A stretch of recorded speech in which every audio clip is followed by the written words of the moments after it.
Yo, what's up mga lods? Medyo maingay itong vlog natin ngayon. Magandang hapon. So today is April 16, 2024. So kung makikita nyo, gamit natin is motor talaga na digas, which is si Wrecker, yung ating race bike.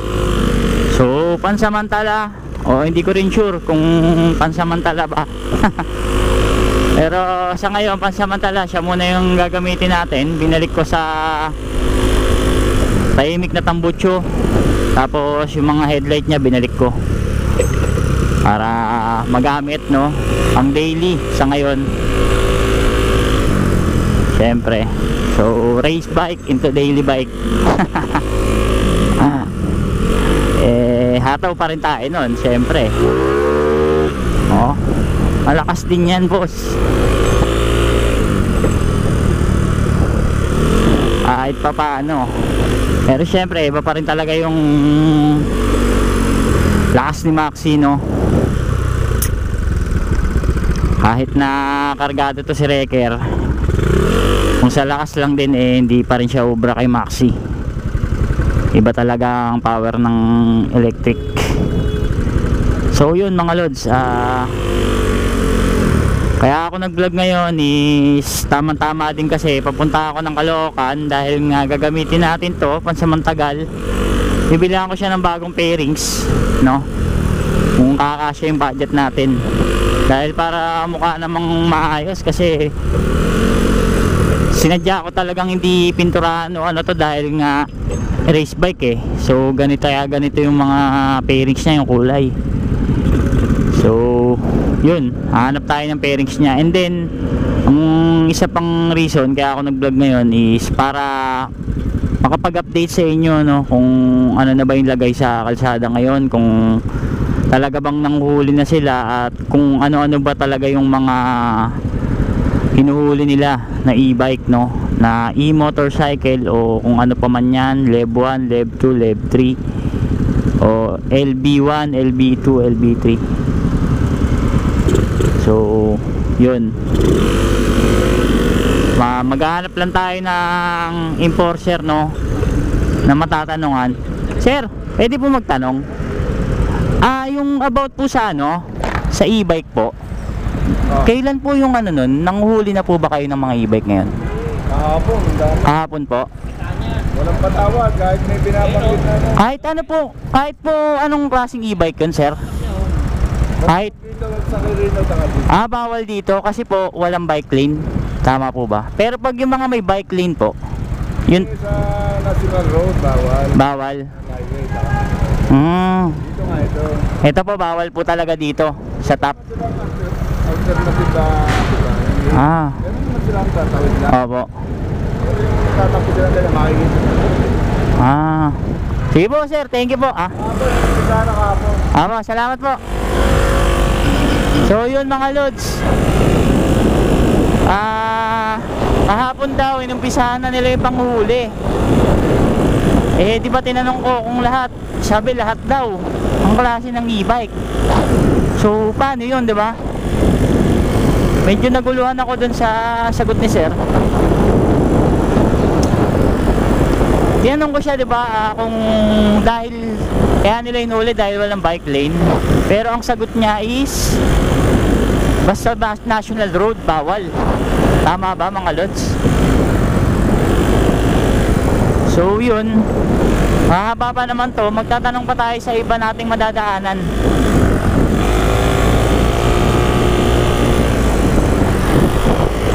Marami pa naman tayong madadaanan. Yun, na-tempo lang na nandun kaya tinanong ko na. So tanong pa tayo sa iba.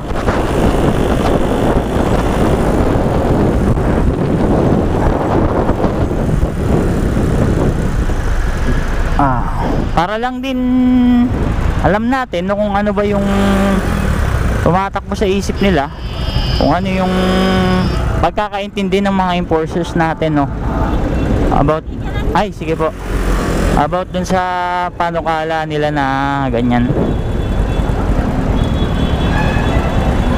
Kung may pulis pwede rin tayo magtanong siguro. Pero mas maganda sana kung mga enforcer, no? Lalo kung MMDA. Kaso hindi ko sure kung mayroon tayong madaanan ditong MMDA, mga lods.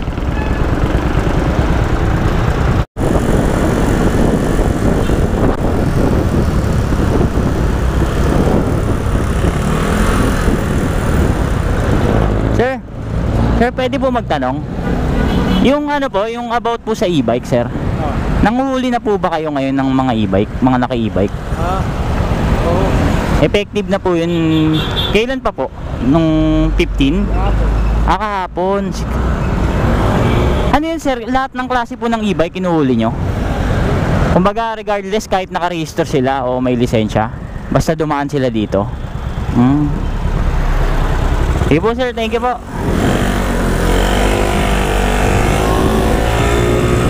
Oh, yun mga lods, malinaw. Yan lang natin yung, pero MPPB yun. So hindi siya MMDA. Tama ba? Oo, hindi siya MMDA. So yun, tinanong natin kung lahat ng klase, regardless kung nakarehistro o may lisensya, hinuhuli nila. So ano yun, di ba? Parang ang gulo mga lods. Based sa balita, tsaka sa in-announce ng MMDA, at saka dun sa memorandum na nilabas nila, pwede kang dumaan ng national road basta meron kang rehistro tsaka lisensya. Pero sila, hinuhuli nila kahit may rehistro tsaka lisensya. So paano yun? Diba?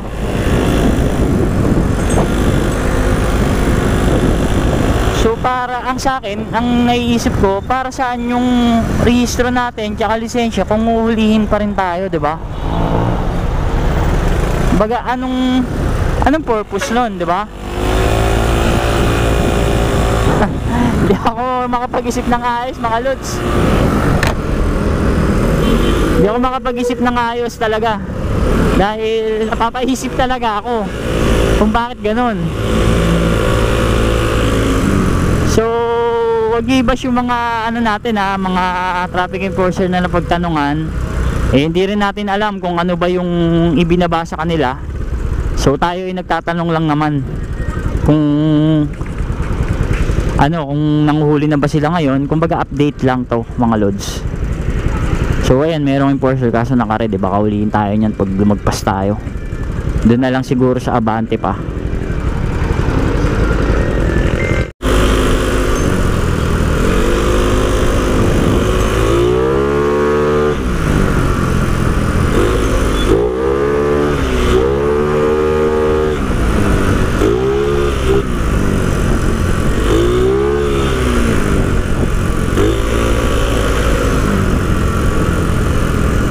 Wala na tayong madaanan dito.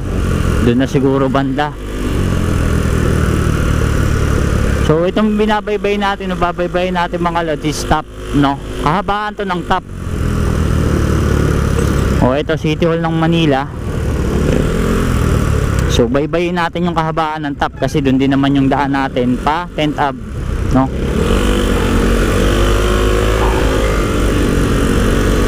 So para lang din update lang din to kasi para hindi tayo iwas tayo sa haka-haka. Mahirap na, kawawa naman pag nahuli tayo, di ba?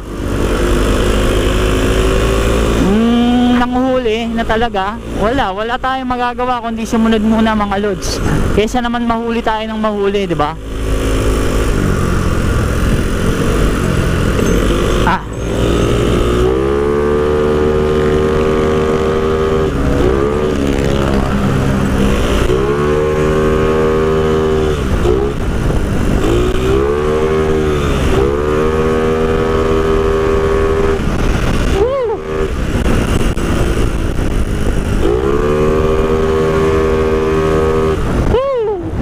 Sarap din dalhin nito ni Reker, mga lods. Ayan na mga kamote, oh.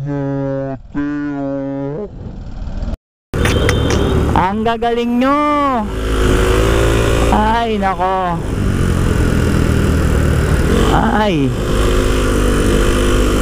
Yan pa naman mga loads, yung parang napapagkamalin din minsan na e-bike. Ako po. Napakadelikado ng ginawa nila. Sasampa ka sa gutter tapos pababa pa ng tulay yung papasukan mo ng U-turn na ganun. Mga loko-loko talaga eh. Kaya wala eh. Kahit anong uri talaga na sasakyan mga loads, hindi natin sasabi yan na sa ganitong sasakyan lang may kamote. Sa lahat yan. Kaya nga para sa akin napaka-unfair talaga na sinasabi nila sa e-bike na ganyan. Hindi lang sa e-bike ang may kamote. Alam naman nating lahat yan. Kita nyo na lang yun, gaya na lang nun, di ba?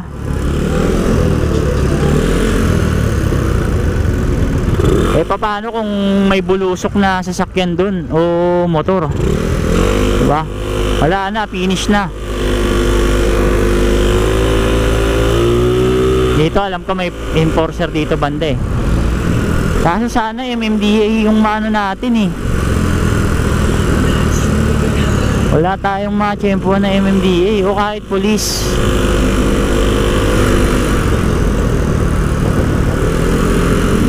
So sa ngayon wala pa akong nakikitang e-bike. Ayun meron, ayun oh. Tri-wheel. Kaso mukhang namamasada yun. O ayan o mga lods o. Tri-wheel ba? E-bike ba to? O e-bike. Ayan mga e-bike. Mga nakarehistro kasi yata yan. Etong mga to, di ko lang sure. Ayun pa lang yung nakikita nating mga e-bike dito mga lods sa ngayon.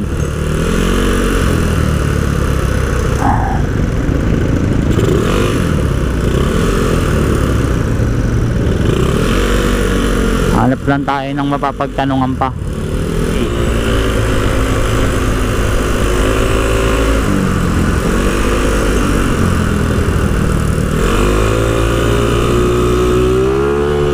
Ito e-bike mga lods. Kilala ko to.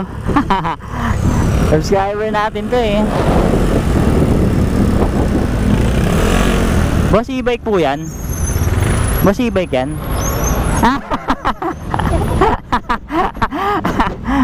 Ayun o, nakarecord dyan. Ayun o, nyarang kay Christian Bermeo. Saka mapunta? Saan? Tondo.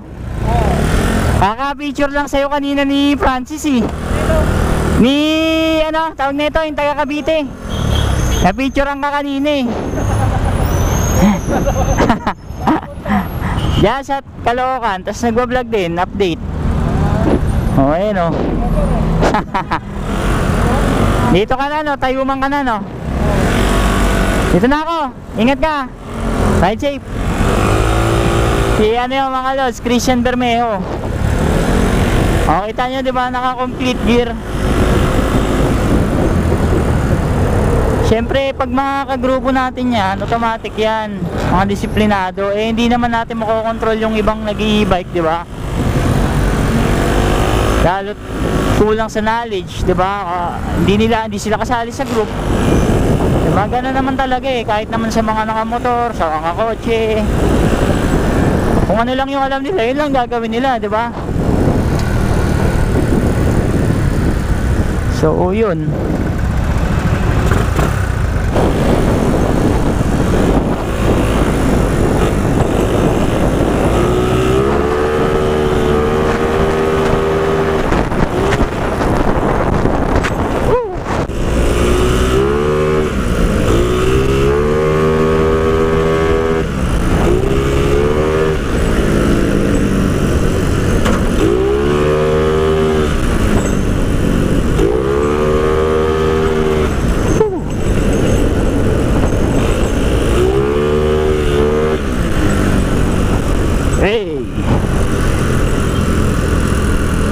Ito, mga motor ng enforcer oh.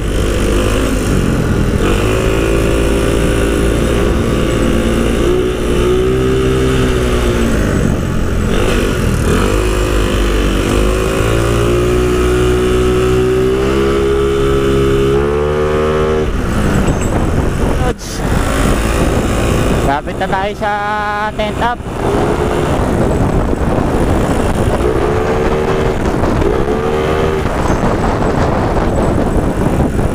Tingin ko hanggang dito na lang tong vlog na to mga lods. So at least na-update natin kung ano ba talaga nangyayari ngayon, no? So ride safe sa lahat, stay safe, peace.